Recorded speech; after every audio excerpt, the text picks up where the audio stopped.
Hello and welcome back to the SecurityMetrics podcast. My name is Jen Stone. I'm a Principal Security Analyst here at SecurityMetrics. Very excited today to talk to you about our guest, Oren Eytan. I'm going to read to you a little bit about his bio because it's very cool. He's the former head of the Israeli Defense Forces Information Security Unit, specialized in infrastructure protection, encryption, network security, and mobile device security. And that's one of the key reasons that I was excited to talk to him today. Infrastructure is a really big topic, and securing it. So we're going to cover that a little bit. He graduated from the University of Texas at Arlington with a PhD in electrical engineering. And prior to Odyx, where he is now, he was a business development manager at Motorola and VP business development at Gita Technologies. Welcome, Oren. First of all, did I pronounce your name correctly? Yeah. Hello. Yay. What did I miss in your bio? What else would you like people to know about you? Well, I'm married. I have 3 children and already 3 grandchildren. So Oh my goodness! large Congratulations. Yeah, there's nothing like family, especially Right. when you're in these difficult times. So our topic today is the journey from an innovative military cyber environment to the enterprise ecosystem, applying knowledge and leadership to different touch points of success. And I think you've demonstrated that in your career. That means let's start with your experience at the Israeli Defense Forces cyber environment. Can you tell me about a little bit about that work and how that paved the way for your current success? Yeah, definitely. So thanks again for the opportunity. And I joined the Israel Defense Forces, as every Israeli. I graduated my bachelor degree in electrical engineering, and I joined the army, served as an engineer in a lot of in the R&D. In the Israeli army, our neighborhood is kind of tough, and we have a lot of neighbors that looking at us, and we are not in a peaceful agreement with all of them. So uh, all over the years since Israel was established, we are kind of a, a war situation, or let's say emergency situation, and uh, we can never sit down and have fun, but we need to be prepared. As and in the military we used to say that our military has only 2 states. One of them is being in a war, and the second one is preparing to a war. So there's only 2 states for the military, and we feel it. And when I serving at the IDF, all the cybersecurity, all the cyberspace has emerged. And you know that Israeli is a startup nation, and the IDF relies a lot of on a lot of technology, a lot of the weapons, a lot of the tools that they're using. Actually, we're utilizing a lot of technology. Therefore, we're also vulnerable. So it's a paradox that, if you don't use technology, you're not vulnerable. And as much as you use more and more technology and more connectivity and so on, you're more vulnerable. So my task was to protect all this infrastructure and make sure that all the processes and all the units can, communicate safely, can transfer data safely, and in fact make sure that the continuity of all the processes and the moves and the maneuvers that the military needs to do.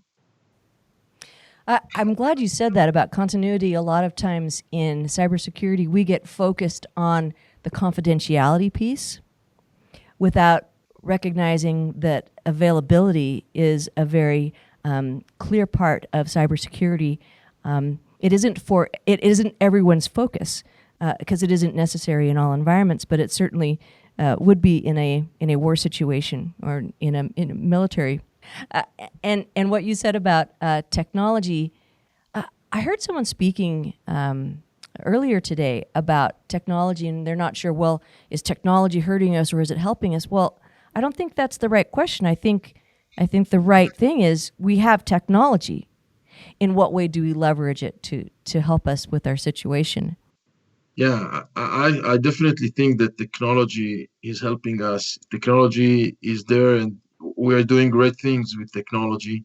Uh, all over the world.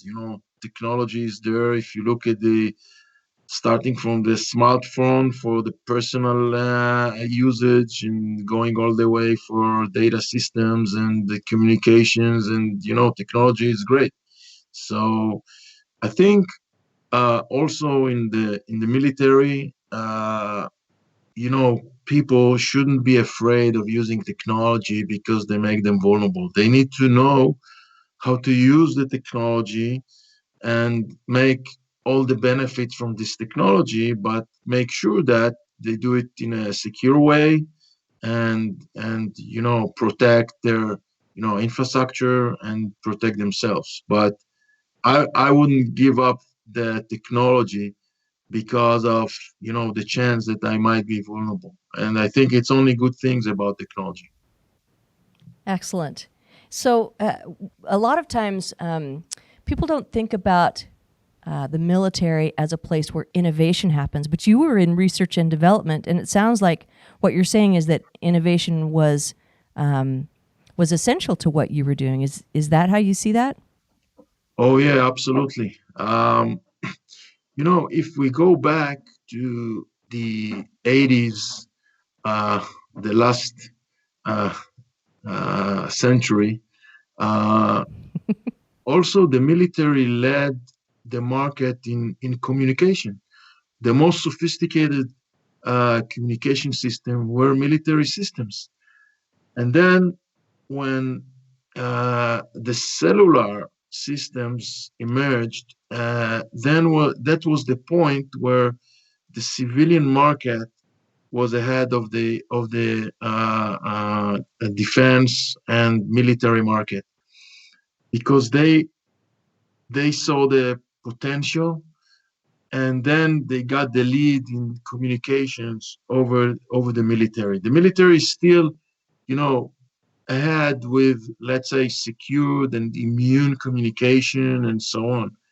But as communication per se, bandwidth and personal communication, the civilian market made a significant advancement over the military market. However, there are still spaces that are unique for the military, and the military is still ahead. For example, security, Hmm. because the heart of the military and the defense is having a good security, and it goes all the way to cyber and cybersecurity. So if cyber emerges as additional frontier for militaries, then these militaries have the lead over the civilian market. Maybe it's temporary, But but right now,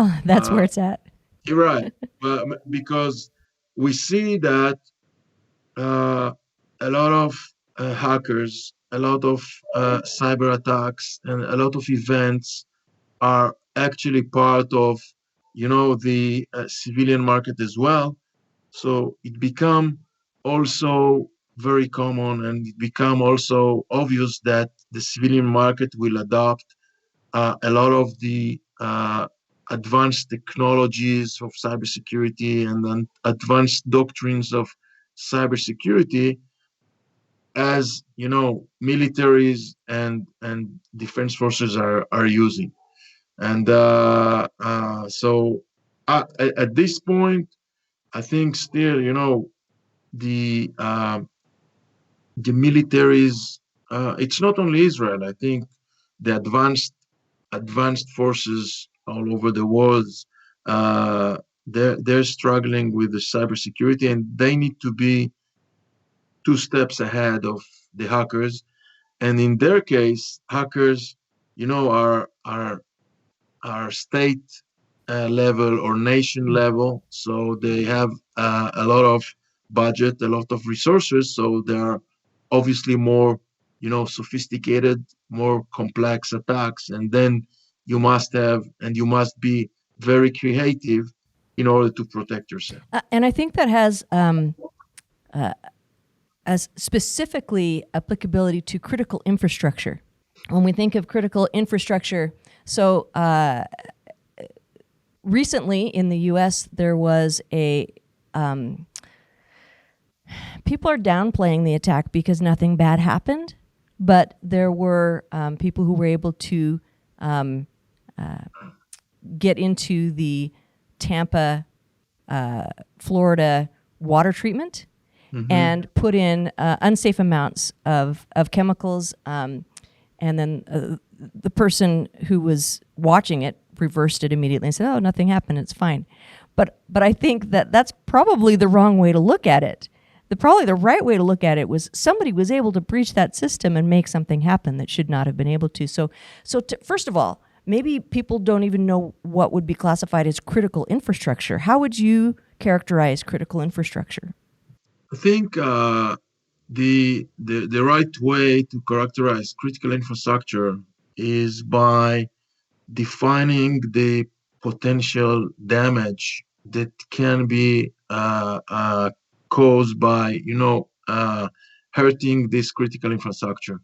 So if, for example, if you hit one of the US grids and New York is going to be in dark, so I think that makes the grid critical infrastructure, because you definitely don't want millions of people to live in the dark, and in the hospitals that don't have electricity, so it may cause a lot of casualties. So it seems, and now you need to do an assessment of what is the potential damage. When I'm saying this is a substantial potential damage or significant potential damage, you can say, oh, okay, is the damage is in lives, or is the damage is in money and resources, and so on. So I think this is the only way to do the right assessment of critical infrastructure. When you decide of a threshold, you said, okay, above the threshold, if I hit the water and I poison the water and thousands of people die, then it's obviously critical infrastructure. Right. And so in working with critical infrastructure, I have not personally worked with organizations that are focused on critical infrastructure. Mine is more on, like you said, the monetary side. A lot of us we care about, well, did your payment go through without causing fraud to your card? Or in the hospitals, that's more along the HIPAA lines of things. You're getting towards, I think, critical infrastructure when you're talking about health. But I think that the critical infrastructure, as you're talking about, what's happening at our power stations, what's happening at our water treatments, what is happening with those types of things. How is the thinking different with that type of organization than, say, when speaking with a small or medium business? Well, this is a big difference. First of all, in the size. When you're talking about critical infrastructure, you usually talk about enterprises and large enterprises. And obviously, when you're talking about SMBs, obviously that not that big. So I say there are few or two major differences. One of them is, the critical infrastructure need to protect himself against a specific set of threats. So, and these threats are much more severe than SMBs need to deal with, because usually critical infrastructure are targets of nations and states, and really heavy resourced and very talented hackers and attackers. So first of all, I think the level of the threat is different, and that's the reason um, a lot of the critical infrastructure, what they're trying to do is to do an assessment regarding the risk that they have because they have so many of them, and so they do some risk analysis and then they see, okay, where are we vulnerable, and at this point we need to protect ourselves in a better way. Where SMBs, they are less aware. Usually the attacks over there, are more, let's say, common, or that, because hackers also not going to invest a lot of efforts in attacking an SMB. So this is one big difference about the threats landscape. The other big difference is the way that and the behavior of critical infrastructure and SMBs. Critical infrastructure usually have their own on-prem solutions, on-prem systems. They barely use, cloud infrastructure or doing some other stuff. They're trying to be very secure, very isolated. While the SMBs, they are, they are consuming their IT services and their cybersecurity services from the cloud. Sometimes they don't have IT guys. Sometimes they don't have cybersecurity. For sure, they don't have the awareness. They don't have the capabilities. So they consume their solution from the cloud or software as a service, SaaS, and so on. And for example, in Odyx, we provide both sectors. So, for example, for the critical infrastructures, we have our on-prem solution, and we protect the major utilities companies in the United States, the electricity companies, and we provide them with our on-prem solution. And this solution protect their power plants and the grid. And on the other hand, for SMBs, we got a firewall, and the firewall is a pure SaaS solution that it's currently provide a security layer for the Microsoft 365 email users. So we provide it as a pure SaaS. So we identified, of course, that we first do the threat analysis that I mentioned, but then it's a different way of solving the issues and solving the problems. So it sounds like what you're saying is that the threats might be slightly different, but some of them are certainly the same, and the risk appetites are different. And so the way you need to address the threats might be a different solution for similar problems, depending on how an organization's systems are set up, where they exist, whether it's in the cloud, whether it's on-prem, and understanding those things. You know what? I know what your company does, but I don't. A lot of people may not. Can you tell us a little bit about what Odyx does? Because you went there. Were you one of the founders of this organization? Yeah.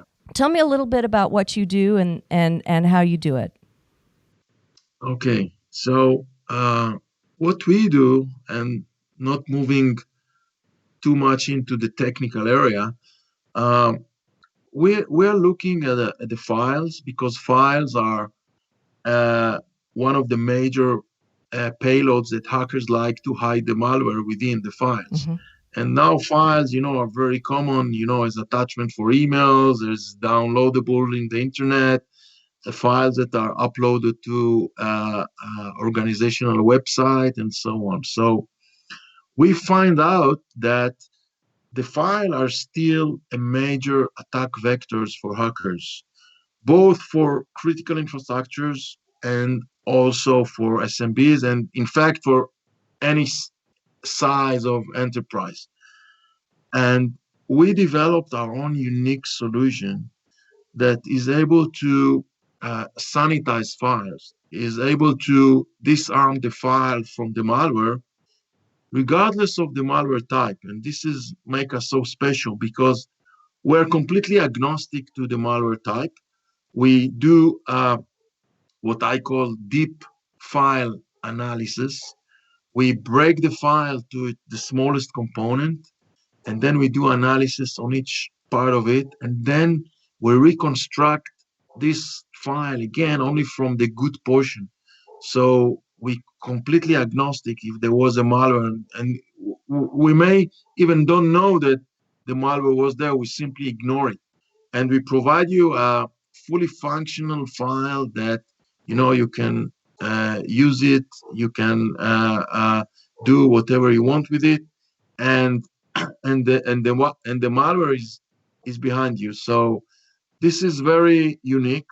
Gartner gave it the name CDR, Content Disarm and Reconstruction. But we are doing much more than CDR. We are doing all the deep file inspection, and we're doing a lot of stuff inside in order to make sure that the file that you get at the end of the day is clean and ready to go. And based on this technology, and of course we have patents on it in the United States, issued patents, and across Europe.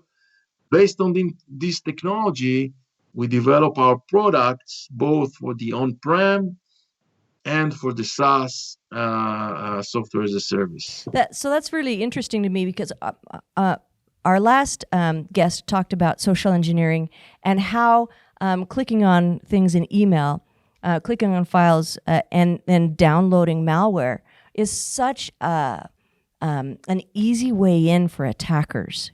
And so I was wondering earlier when you were talking about, some people are in the cloud and you get all of this email, but then the infrastructure around the critical infrastructure where they try to isolate their systems and they try to isolate the traffic that comes in. But even in critical infrastructure, you still have email, right? There's still the people who work there are still receiving email. And so there is that potential vector for negative impact to our critical infrastructure. That's correct. But in critical infrastructure, you need to distinguish between, let's say, the OT, the operational network, and the IT, the IT that obviously the emails are going in the IT. Usually, critical infrastructure would like to isolate between the OT and the IT. The OT is responsible, if you look at electricity company, the OT is responsible for generating the power. With all in water company, they're responsible for all the pumps. And really, this is the operational network that's responsible for the core business of this utility company or critical infrastructure. And this usually they try to isolate this OT network from the IT network. And the IT is a regular IT network that you can have, you can browse in the internet, you can have emails and so on. Now, we allow, since we are able to sanitize files and make sure that files are clean, we are able to make this gateway between the IT and the OT. So if you want, for example, to transfer file from the IT or from the external world into the OT, please use Odyx in order to first sanitize this file and make sure that only clean files moving into the sensitive area of the OT network. And this is also applicable. It's called, the whole segment is called ICS, Industrial Control System. So for example, a lot of manufacturing, if you have like manufacturing floor, and it doesn't matter whether it's, semiconductors or cars or any others, but the manufacturing floor and the network that is responsible for the manufacturing floor, which is sometimes secret because of business secrets, and it's very sensitive and should be full business continuity and so on. You want to have a very, very good protection for this network because this is your core of all your business. Right. So communication, even though we would like to completely segment the operational network from the IT network, where the corporate things happen, communication still has to happen. Files still have to flow. Right. And I hear sometimes people be very critical, very almost disdainful of the user, the person who is receiving email, sending email, who potentially can bring threats into the organization. Who that person being not always fully aware of everything, all of the activities they're doing. But I believe that is at least unsympathetic, but also it's unrealistic to be critical of the user that makes the mistake. And although we can train, having technology in place to back up and support that user's actions, I think is a more productive way to look at the problem. Yeah, absolutely. We are all the time looking for finding the ways that the technology will be responsible for transferring the data, and not rely on the people, because sometimes people do mistakes, Yeah. and sometimes without any malicious intention they may do some things, and maybe they're not aware, maybe they don't know, and so on. So we have, for example, when our technology, we have our product called a net folder. The net folder sanitize files in transit. So whenever you connect, two networks, two libraries, two folders, whenever you move files between them, you can make sure that it first goes to our net folder. We sanitize these files, make sure they are clean, and then we transfer them to the other network. Another very important issue that you mentioned, and this is relates to our firewall, our solution for the 365, because we know that over 1/3 of the cyber attacks and cyber events are initiated from the internal threat. That means, people sometimes, you get an email, you forward it to the whole organization, and it is malicious. Sometimes, you just generate with intention. It's over 1/3 of the threats coming from the internal threat. And by the way, in recent years, we always used to say that it was above 50%. It went, I think it went a little bit down, but still it's very significant. Now, the beauty about firewall, that is, it's a solution for 365, and it was built and designed to be native solution to 365. Therefore, we are part of the business process of the 365. Therefore, we also handling all the internal traffic of the organization, where some other solutions that, like security email gateways, that going in front of the Microsoft 365 cannot handle. Because we design and build this solution, we are able to sanitize and actually handling all the internal traffic and make sure that all this internal traffic is clean, and significantly reduce the risk for the internal threat. So it sounds like that you have an innovative solution, that you've been able to bring something new to the market. And I was wondering, did your background, did the time you spend innovating for military purposes help you as both an innovator and as a leader of others to create innovative thinking in your organization? How do you think that all kind of fits together? I think there are two aspects to look at it. The first aspect is, I think, what I learned during the many years in the military is thinking out of the box. I mean, we always see that, you shouldn't be aligned with all the thinking. You always need to think differently. You always need to be very creative. You always need to think out of the box in order, to make sure that, at least two steps ahead of your opponents. And this is the way we are thinking, and this is the way we are also educating our young officers and soldiers and so on. The other thing is the leadership.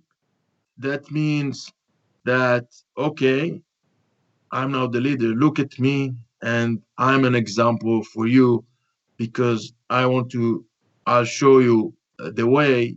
And at least, of course, everyone has its own ideas and so on. But I the leadership and the capability to lead is also the second most important thing that I got from the military service. Well, Right. so a lot of business leaders and also cybersecurity professionals, they want to know more about infrastructure. They want to know more about infrastructure attacks. What's the best way for people to kind of elevate their knowledge in these areas? First of all, they can reach us, and I can, with my team, I have a wonderful team that are all experts. We love to assist, customer and critical infrastructure in order to assess, their threats and help them, solve their problems. So first of all, there's a lot of information in our website. And I'm also reachable in all the social media and LinkedIn and so on. And I will be more than happy to forward everyone, to the right solution and to get some, provide some background and advice and, help people, because we are a security company. Of course, we want to do business, but we would like to provide security. And this is my personal pride, is that none of our customers was compromised from cyber attacks. A lot of them suffered cyber attacks, but none of them was compromised. And this is my pride as a security, regardless, the business and so on. But this is my pride, and I think that we love to provide security. We would like to provide protection for, critical infrastructure and organization wherever they are. And yeah, we like it. That's one of the things that struck me about your organization when I first started learning about your company and speaking with you, is that willingness to talk about security, the passion behind the security, and making that the front and center thing rather than focusing on the business side of things. And that's how I look at security as well. LinkedIn has been surprisingly a hotbed of conversation about security for me, and I truly enjoy it when people reach out. Well, thank you so much for joining me today. I really enjoyed talking to you, learning about your background and how you built your organization. Is there anything else you wanted to tell us before we wrapped up? No, first of all, thank you very much, Jen. It was my pleasure as well. And as I said, if anyone needs, more information, like to reach me in person, or, I'm always available in our website, in LinkedIn, in the social media, and we are willing to assist, everyone. Great. Thank you so much. And I hope to meet you one day in person. Oh, sure. All right. Thank you very much. Take care. You too. Bye-bye. Thanks for watching. To watch more episodes of SecurityMetrics podcast, click on the box on the left. If you prefer to listen to this podcast, it's available on all your favorite podcast platforms. See you on the slopes.